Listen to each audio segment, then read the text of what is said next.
Welcome back, cats. 30 seconds to catch up. In my previous video, we went over the melting might of Elden Ring's fire spell schools. At the start of that video is a detailed explanation of my ranking method. So if you're new to the channel and want things fully fleshed out, do consider checking that one out. The link is visible in the description. This time around, we are ranking all the available physical damage spells, which are those not associated with any particular element. Rather, they deal a certain strain of physical damage, which is either standard, strike, slash, or pierce. There are exactly 6 of these spell schools available, and every single one actually fell into a separate tier, from D all the way to S+. That was 43 seconds. I lied shamelessly. Now, let's begin with the ranking.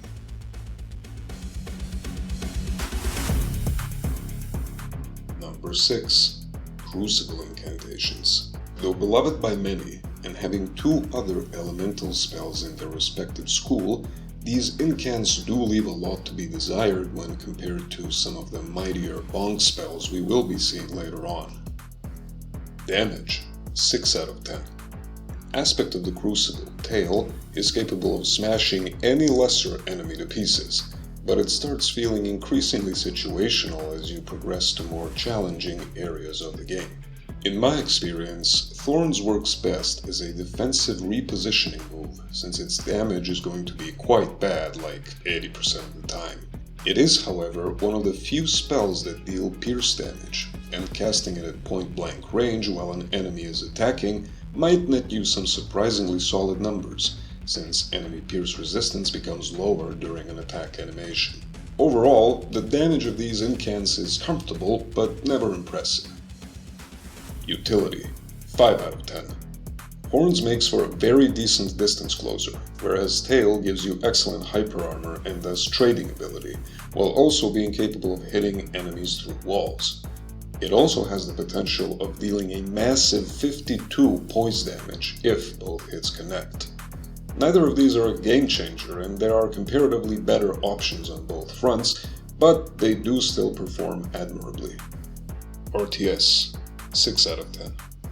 Horns and Tail net another decent placement here. The range on Horns is just good enough to be used as a safe opener, whereas Tail does cover a fairly large area with its second swipe. I should also mention that both of these incants deal standard physical damage. Cost, 10 out of 10. Though they are at the bottom of my list, the affordability and style of this school make it particularly endearing. The average cost here is 17.33 FP, with none of the spells requiring more than a single slot. Boosting, 5 out of 10.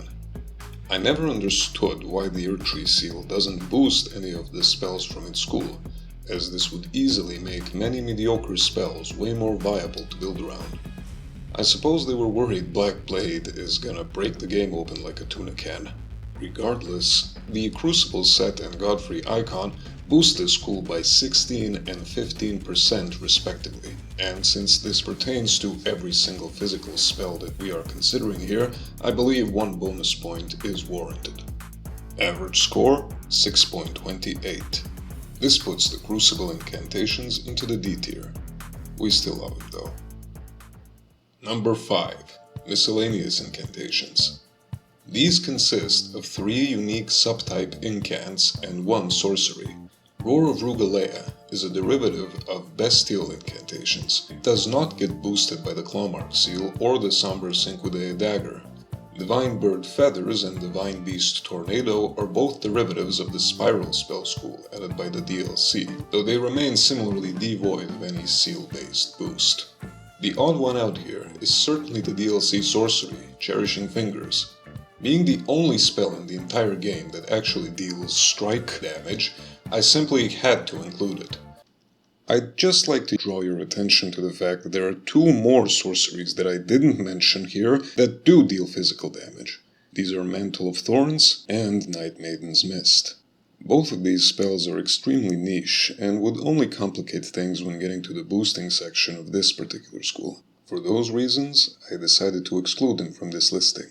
The best way to pair it with these other incantations is to use the brand new spell catalyst that the DLC provided us with, the Staff of the Great Beyond, which is capable of casting both sorceries and incantations. Due to this additional requirement that a stray sorcery brings, I will be considerably sterner when ranking anything related to it. Damage, 8 out of 10. Roar of Rugalea began as a clearly ill-thought-of spell, with its damage barely scratching the balls of decent. After a few well-deserved buffs, however, I can honestly say that its performance is only belied by an unwise talisman and armor selection. Though its base damage without any buffs is certainly above average, it is easily one of the most boostable spells available. As for Divine Beast Tornado, it actually hits like a truck. Both spells deal standard physical damage. Utility, 6 out of 10. Divine Bird Feathers is possibly one of the driest, most uninspired, and FP inefficient attempts at a spell I have ever seen. The fact that it deals pierce damage is hardly a saving grace, and I decided to completely replace it here with Cherishing Fingers. This sorcery is unique in that it can deflect any kind of projectile, whether physical or magical. It also deals moderate stance damage and does reliably stagger and knock enemies away when fully charged. It technically deserves an 8 for how versatile and useful it is, but since the overall score without the sorcery would be a mere 2 out of 10, a bit of a cull is necessary. RTS, 5 out of 10. While the area coverage of Roar of Rugalea can be considered more than decent, the overall range of both Tornado and Feathers is barely average, and the results gotten inconsistent, leaving this band of spells forever grasping for just a bit more reach in order to feel fully comfortable to use. Cost, 9 out of 10. There are no multi-slot spells here, and the average cost is 20.5 FP. I gave the school a bit of a break here by not including Divine Bird Feathers with its fruitless yet ravenous FP consumption. Boosting, 7 out of 10. This is where things get interesting. While this unique communion of spells has no viable boosting seal of any sort, all except Divine Bird Feathers get boosted by the Godfrey icon. Roar of Rugalea is also boosted by the Roar Medallion, and its unique armor piece, Belt of Ralba. Tornado gets boosted by the DLC Talisman, Enraged Divine Beast, as well as 2 separate headpieces, Divine Beast Helm or Divine Beast Head. The Maternal Staff provides a boost to Cherishing Fingers alone, but it isn't a great damage spell, so this shouldn't account for more than a single point, with Power Stancing being out of the question. Average score, 6.86. This puts the miscellaneous incantations into the C tier. Number 4. Kindred of Rot Incantations. All things rotten, sticky. Yep, this is one repugnant school, alright? And it shouldn't be taken lightly. Damage, 10 out of 10.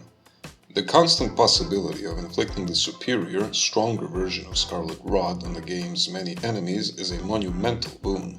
Scarlet Ionia deals a heavy initial damage burst, followed by a few seconds of damage over time for any foes remaining alive.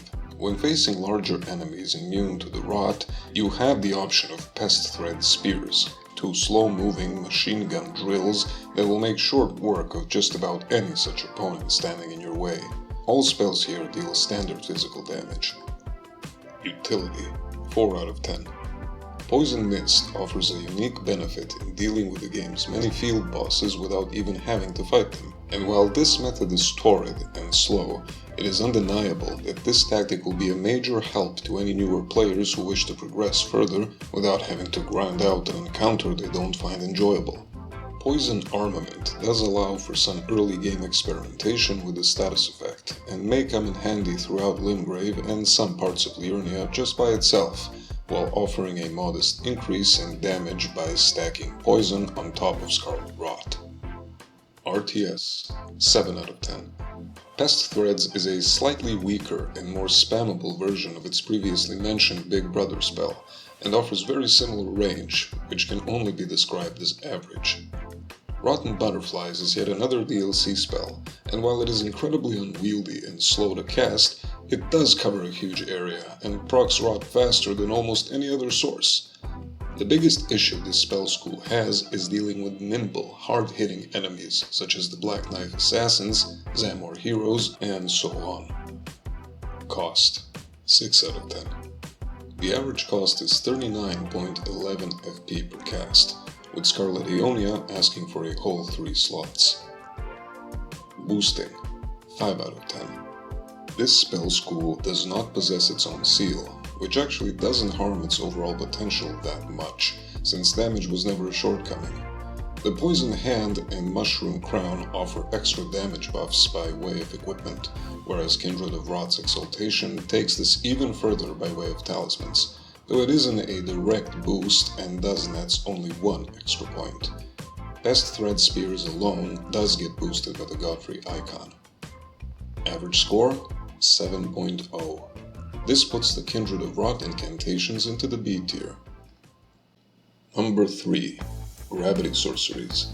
Making their way to the bronze medal spot on our list are the Gravity Sorceries, the only sorcery school capable of dealing physical damage apart from the one-finger sorcery we've already mentioned. For this ranking, I have only considered the physical spells present in the school. This will exclude Gravity Well, Collapsing Stars, as well as Gravitational Missile. These spells will be considered in a separate video coming a bit later on. Damage, 9 out of 10. If Meteorite of Estelle were sitting here alone, this wouldn't be a 10, but an 11. The only downside to this absolute monster of a sorcery is that it is fairly situational. Whenever you do put it to work, however, particularly on large opponents, you can expect to feel pretty overpowered. Blades of Stone is possibly the single best sorcery added by the DLC. It has decent range, well above average damage, and both some nice tracking and area coverage. It's an all-in-one sorcery, and best of all, it's fairly cheap. All of these sorceries deal standard physical damage. Utility, 4 out of 10. Taking any of the 4 considered gravity sorceries wouldn't change this ranking. These spells all have one huge advantage, and it is something that elevates the best bomb spells from merely decent ones. They deal high amounts of stance damage. Rock Sling leads the pack here, with 29 stance damage if all 3 rocks connect, and Blades of Stone deals 8 stance damage per tick, for a total of 24 when fully charged. RTS, 10 out of 10. The range on Meteorite is absolutely huge, and even Rock Sling can reach extremely far. Meteorite of Estelle simply takes area coverage to a whole nother level. Cost, 4 out of 10. The average cost is 47.25 FP, with Blades of Stone and Meteorite of Estelle requiring 2 slots. Boosting, 7 out of 10.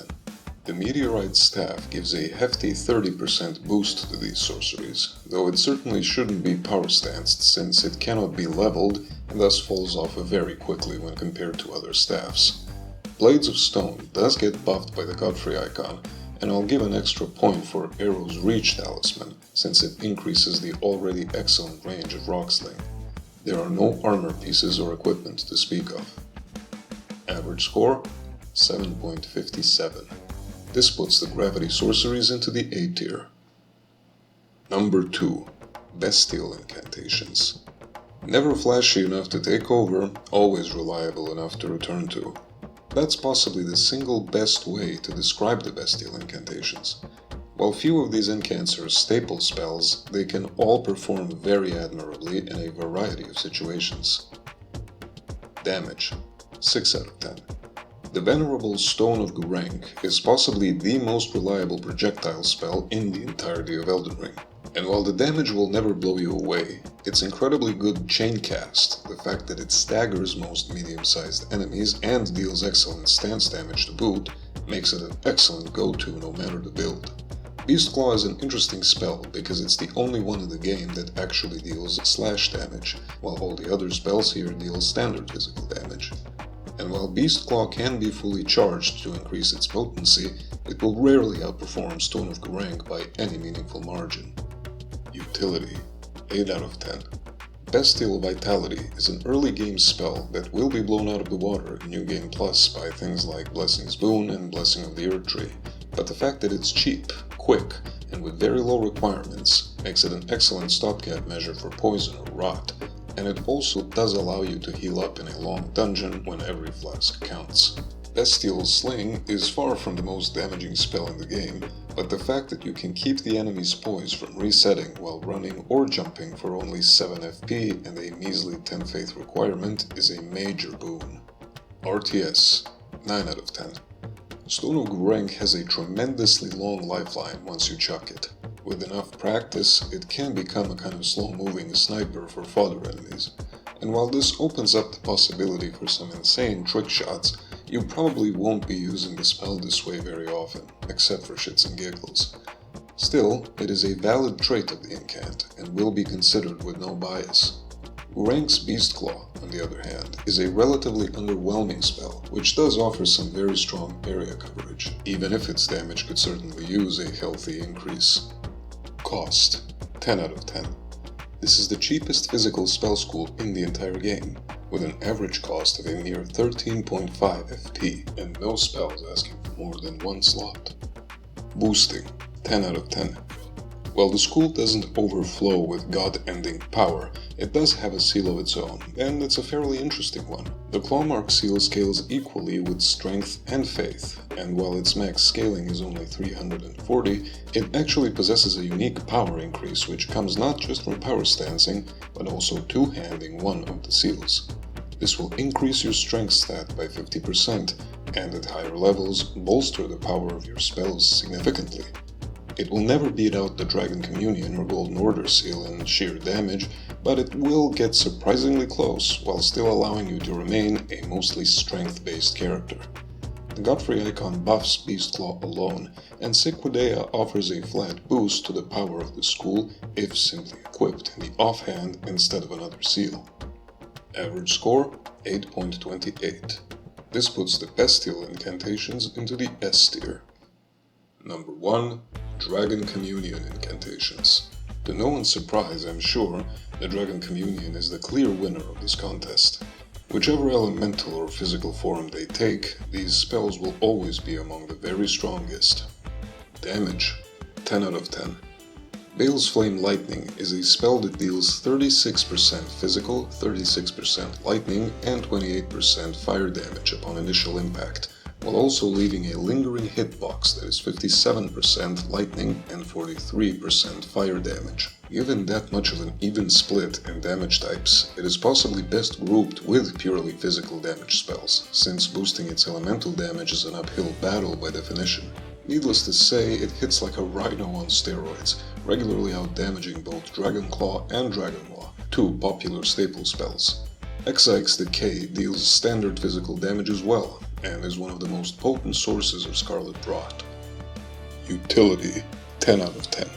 Grayl's Roar is the sole spell considered here, and it is easily one of the very best in the game. It applies an incredibly strong debuff for 60 seconds, during which enemies will be taking 10% extra damage from all sources, while also hitting for 15% less damage. An immense utility if there ever was one. RTS 9 out of 10. Rotten Breath gets an 8 in range and Exike's Decay gets a 10 in area coverage, similarly to how Dragonfire and Aguil's Flame did in my previous video. Cost 1 out of 10. Ironically, the spell school that excels virtually everywhere else is by far the weakest when it comes to how affordable it is. The average cost is a thunderous 66.88 FP, with Grayl's Roar and Bale's Flame Lightning both requiring 2 slots. Boosting 10 out of 10. As I've covered in my previous video, the Dragon Communion seal is possibly the best in the game and is frequently power stanced for even more insane damage. Roar Medallion boosts Rotten Breath, Exike's Decay, and Grayl's Roar, while the effects of the DLC tool, Rockheart, extend to all of the spells at the school. Average score 8.42. And while this would technically still keep the Dragon Communion incants in the S tier, I think any school with 3 and almost 4 categories maxed out does deserve to stand above the rest in the S plus tier. That is another spell school ranking completed, and there are 3 more still waiting for us to get through. I can't wait. Buckle up, Holy Spell Schools are next. Like, comment, subscribe if you care, and be well.